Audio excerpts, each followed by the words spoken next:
Selamat pagi sahabat Alkitab yang terkasih. Marilah kita mengawali hari ini dengan melakukan perenungan akan firman Tuhan. Bacaan Alkitab kita pada hari ini berasal dari kitab Yehezkiel pasalnya yang ke-39, ayatnya yang ke-6 sampai ayatnya yang ke-10. Aku mendatangkan api ke atas Magog dan ke atas orang-orang yang diam di daerah pesisir dengan aman tentram, dan mereka akan mengetahui bahwa akulah Tuhan. Dan aku akan menyatakan namaku yang kudus di tengah-tengah umatku Israel, dan aku tidak lagi membiarkan namaku yang kudus dinajiskan, sehingga bangsa-bangsa akan mengetahui bahwa akulah Tuhan yang Maha Kudus di Israel. Sungguh, pasti datang dan terjadi, yaitu hari yang sudah kufirmankan. Dan yang diam di kota-kota Israel akan keluar dan menyalakan api, serta membakar semua perlengkapan senjata Gog, yaitu perisai kecil dan besar, busur dan panah, tongkat memukul dan tombak, dan mereka membakarnya selama 7 tahun. Mereka tidak akan mengambil kayu dari hutan belukar atau membelah kayu api di hutan-hutan, sebab mereka akan menyalakan api itu dengan perlengkapan senjata itu. Mereka akan merampas orang-orang yang merampas mereka dan menjarah orang-orang yang menjarah mereka. Demikianlah firman Tuhan Allah. Di dalam sebuah pertandingan, biasanya dikenal susunan peringkat tim atau peserta yang memang diunggulkan. Mereka yang masuk ke dalam kategori ini biasanya sudah diyakini memiliki peluang yang sangat besar untuk meraih gelar juara.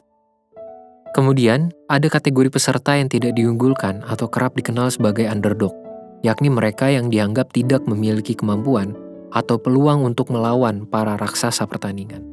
Biasanya mereka yang tergolong ke dalam kategori underdog didasari sejarah hasil pertandingan yang kurang baik. Selain itu ada pula kategori kuda hitam yang merujuk kepada tim yang sebelumnya tidak diperhitungkan dalam sebuah pertandingan, tetapi justru berhasil keluar sebagai pemenang dan mengalahkan peserta-peserta yang justru diunggulkan.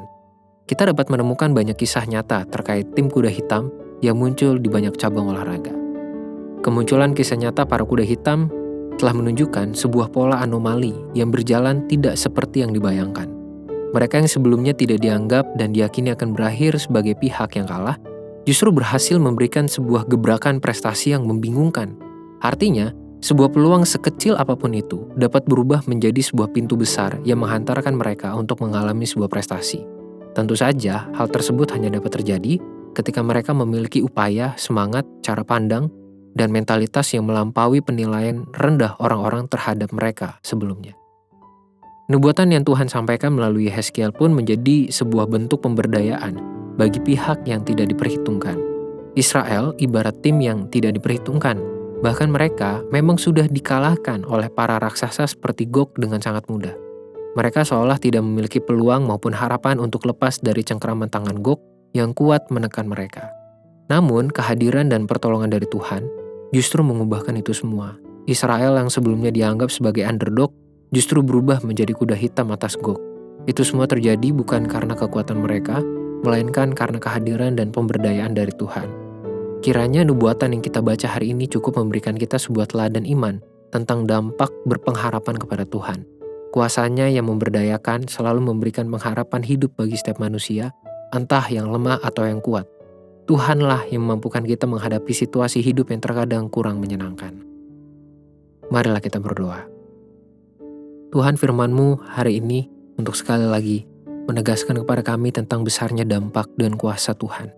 Bahkan berpengharapan kepada Tuhan bukan sesuatu yang abstrak atau mengada-ada. Justru itu adalah peluang bagi kami untuk mengalami pembentukan dari Tuhan.